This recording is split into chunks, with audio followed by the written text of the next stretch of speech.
Welcome back to episode 4 of Pay the Toll Boxing. I'm Foreman. I'm Twin. And Welcome to FAO. My name is Adonis. We're located here in Midtown. We're kind of labeled as this arcade bar. I'd love for y'all to come check us out.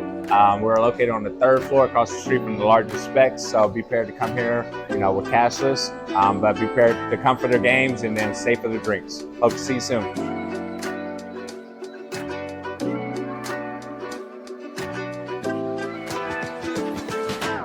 today we are recording at FAO here downtown Houston, and we're going to recap the Alycia Baumgardner fight and the top ring card headliner by Michaela Mayer and Sandy Ryan. Stay tuned.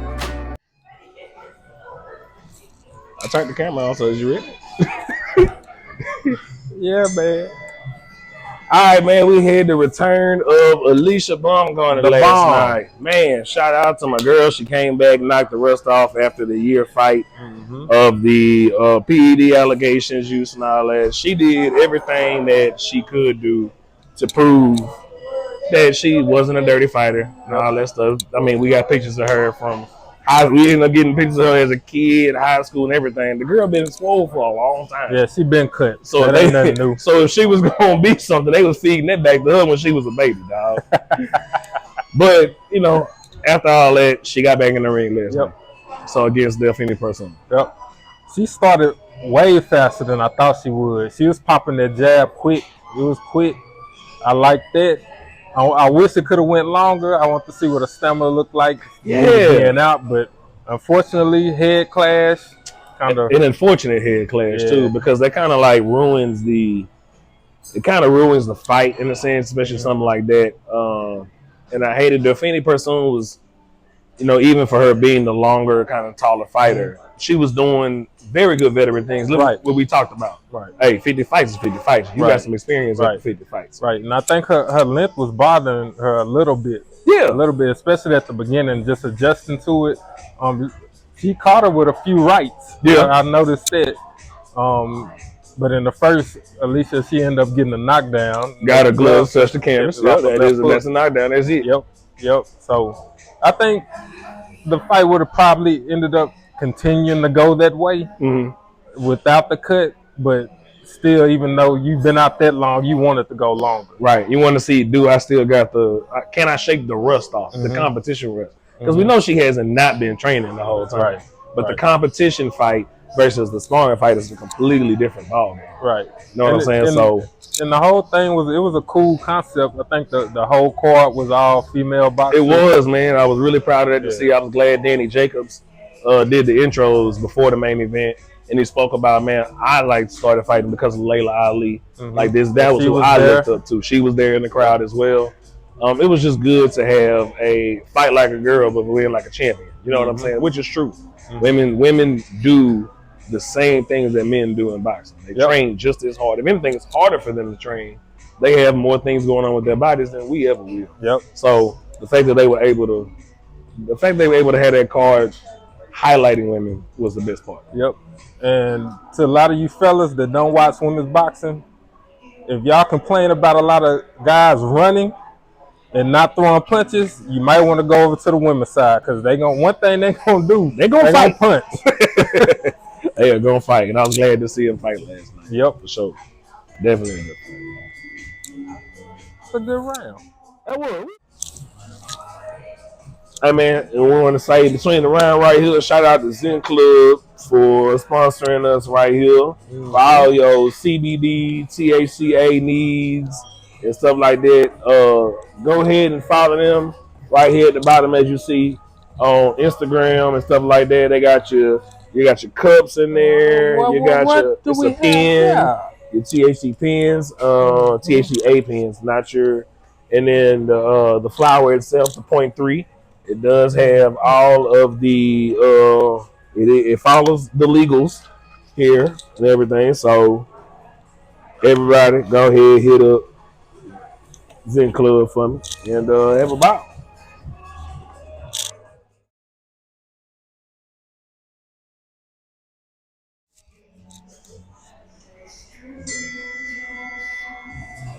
Sandy Ryan and Michaela Mayer for the WBO the welterweight championship. Yep. First off, shout out to the 70s and 80s for the old school tactics. I have not seen a good fight, deflection, distraction tactic in a very long time. I mean, you know the basics are coming up, the hotel phone calls and all that stuff. Depending on where you at, the AC might not work. Yeah. But man, the paint being thrown on somebody before they get into the fight.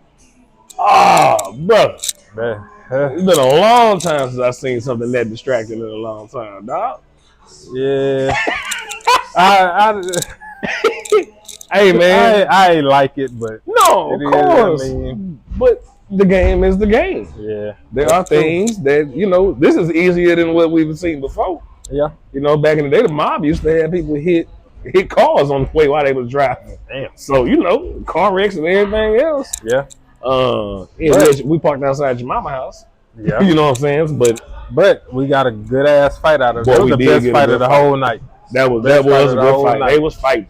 One thing for sure. Sandy, I'm kind of, you know, Sandy didn't push her weight around enough for me in the first 3 to 4 rounds. Michaela did a good job. I'm not going to take that credit away from Michaela just because Sandy did not do. Michaela popped her jab. She did. Kept herself moving for those first 4 rounds off for sure. And she was throwing combos off the jab. Correct. A lot of people just pop the jab and that be it. Maybe throw one other punch outside of it with the dominant hand, but she was throwing combos off that jab. Definitely did enough job to stay busy for those first 4 rounds, asserting her skills. You know what I'm saying? And then Sandy, on the half, in the back half of that fight, she showed up though. Yep. And she showed up with you can see her feet set, planted hard, ready to throw hard punches to the body. She even hurt her a couple times. Yeah, I think the deciding factor ended up being team had a better game plan. They did. And she executed it better. They did. Even though Sandy never, until about the 7th or 8th, Sandy didn't cut her off. She kept following her. Kept going the same way to get away from that right. Yeah, she was following her around where she should have, like you said, you've been cutting her off. You waited this long to cut her off. And the only thing I'm mad about, not mad, but Sandy's team should have said, hey, let's press up on her first, force her to use extra energy. You know, Michaela was throwing, while she was doing her job, you saw that's what she was going for the first. After 2 rounds, and you see she's doing the same things kind of like, okay, look, let's press her then. Let's make her fight in a spot she does not want to fight in. So that way, if you control the pace, it burns a little more energy than she wants to use it. Yeah, I think a part of Sandy got caught off guard because Mary was throwing combos and swinging backwards. Yeah, so I don't know if she fully expected that. There was also some good body shots by Sandy too, man. So she definitely was a champion for a reason. Yeah.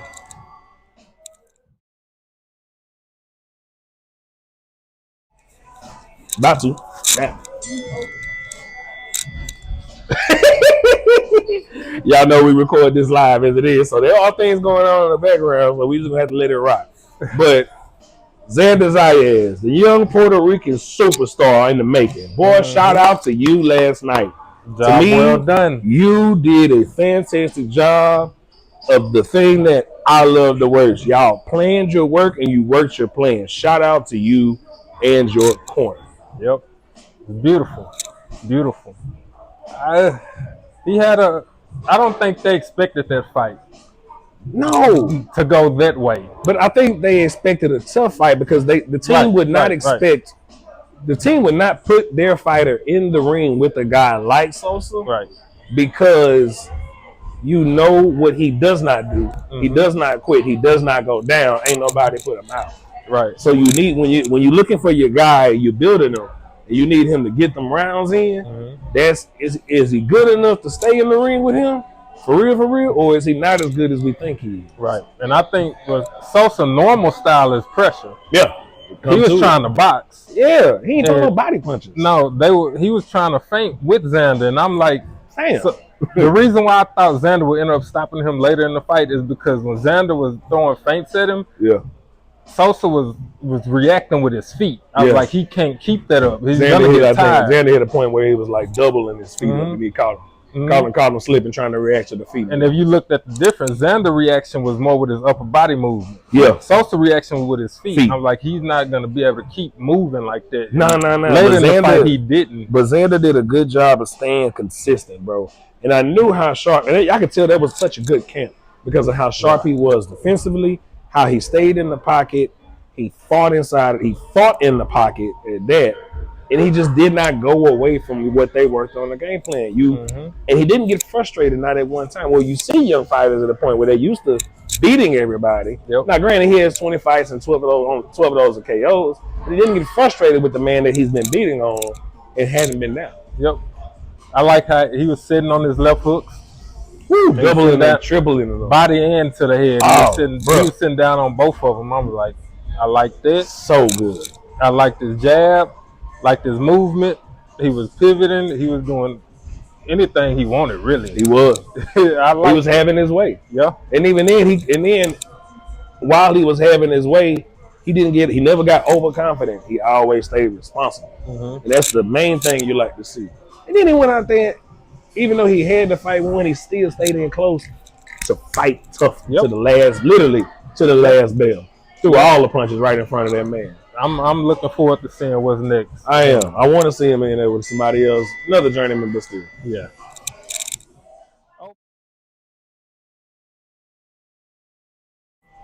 Well, Shoo. Yep. Bruce Carrington. Bruce Carrington. Not what we expected. Well, not what I expected. For what has been pushed upon Shoo, the notion of the problem is now because they're looking at the notion that if Inoue moves up, this is who's going to fight Inoue at 126. Okay, are you really ready for that? Because they threw you in the man with Sagawa, who beat the last former #1 man, and then round 2, you got hit. Yep. You had to fold back a little bit. And that's okay. You recovered yourself. You didn't go down. You showed a good chin, smarts. But you was in a tougher fight, then you showed no adjustment. It's like your plan, whatever plan you had, it left. To be clear, we're not saying Shoo is not up next. He very well could be up next. But it was just a little disappointing, his showing last night, what he showed. Right. And one thing that irritated me was, I don't know if the corner never mentioned it or he didn't think about it, but the foot position battle, he lost every time. Round. He did. And he was fighting a southpaw. Southpaw kept the outside foot leverage every round. And I was waiting for him. I was I was getting left hands in. I was sitting there waiting, like, when is the adjustment going to be made? Now, sometimes during some rounds, he did get the outside foot. Yeah, but for the majority of it, he lost. That's why he kept getting hit. Yeah. And then on top of that, when you give a southpaw that outside leverage, they can step around the back. That's why he kept getting hit with overhand rights. Yeah. And I'm like, trying to duck in and exactly. You never duck in the inside. You lucky it wasn't a better fighter. I mean, Sagawa was a tough fighter, competitor. He's gonna work you. Yeah, I can't take nothing away from him because at all, because that could have been a split or a draw. Like I said, a draw. Fair enough. I called it a draw, and unfortunately, even that we don't have to say enough of what we saw on TV because the crowd themselves, they booed. And he was at home. And he's in New York. Right. He's from New York. So yeah, you won the decision, but you did not win the fight. Then win the crowd. Then win the fight. Problem. I hope he learned from it. He said he took some lessons in there. So yeah, he did. We'll see how he bounced back. He should be back soon. I wouldn't mind seeing it again, considering Sagawa had already beat Ruben. He beat Ruben already. So that and it was a fight that some people thought that he could have won for sure. So we'll see what happens next with both of them. Just keep working. Yep.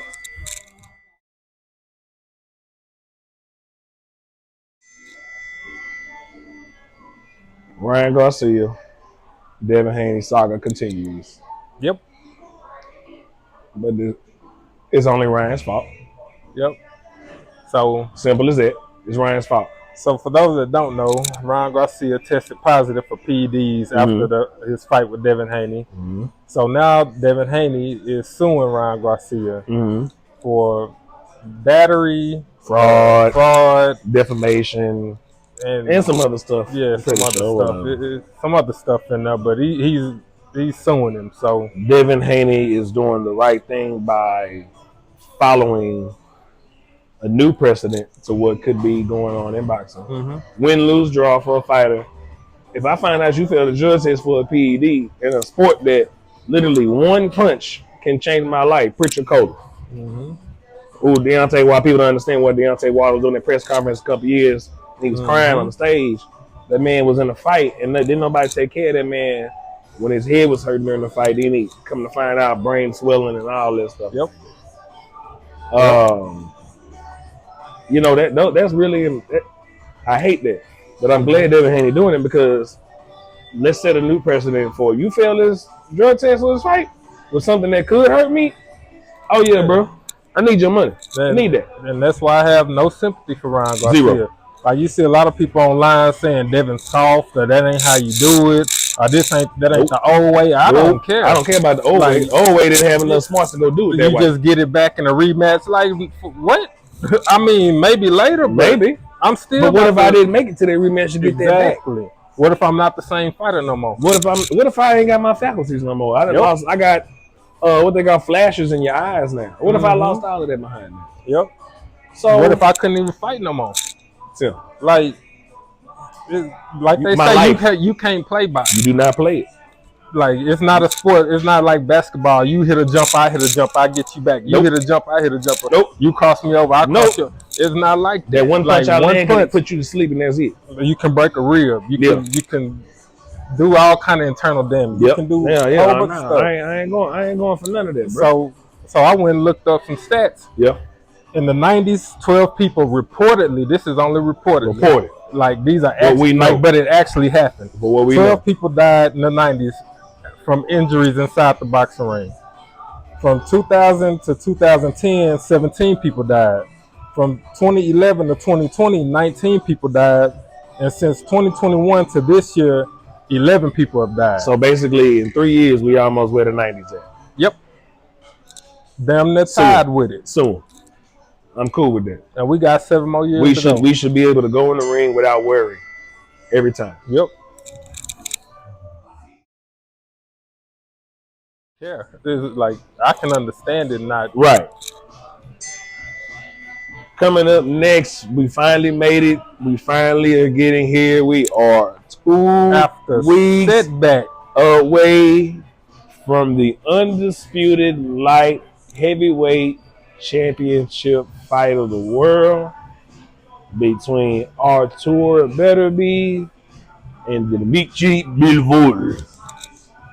Finally, we're here. I've been waiting on this for a few years. Woo! They fought people I didn't necessarily want to see them fight. Bivol fought people I did not want him to see him fight.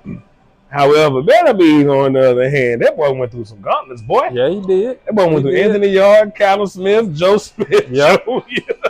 That boy went up putting some Marcus Brown fight with the nasty cut. Yeah. Oh, that was a bad cut. But they said, hey, you got to get this over with. All right. He said, back. He said, I got you. Oh, my God. And even though, unfortunately, like, that was before the injury he just had. You know what I'm saying? Before the meniscus tear and all that stuff. So obviously that's going to still be, that's a worry still because how much running did you really, how are your legs? I can tell you, if he's good enough to go in the ring, I can tell you this, that one leg strong, it's strong. Yeah. So with the rehab, yeah, that knee is good. Maybe not as good as it was because it's, you know, but it's good. He said he's ready to go. He's been sparring and all that still, so the punches are still there. Yep. And it got set back.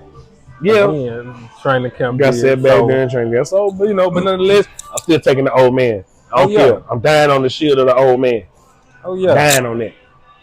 I do not care. I don't care. I don't care. I'm like Bivol ex-wife or wife. I don't know if they. I don't know what she is. But I'm like her. I want better. I want better be the win. That boy got drama at the crib, huh?